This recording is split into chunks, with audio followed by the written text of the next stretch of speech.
ಆಗಿದೆ.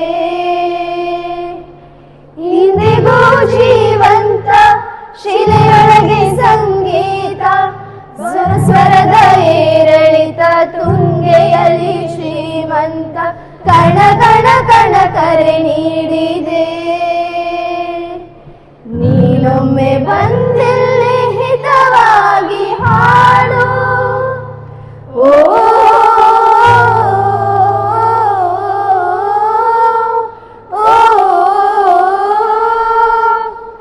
ಕೇಳಿಸದೆ ಕಲ್ಲು ಕಲ್ಲಿನಲ್ಲಿ ಕನ್ನಡ ನುಡಿ, ಕನ್ನಡ ನುಡಿ ಕಾಣಿಸದೆ ಹೊನ್ನ ಚರಿತೆಯಲ್ಲಿ ಹಂಪೆ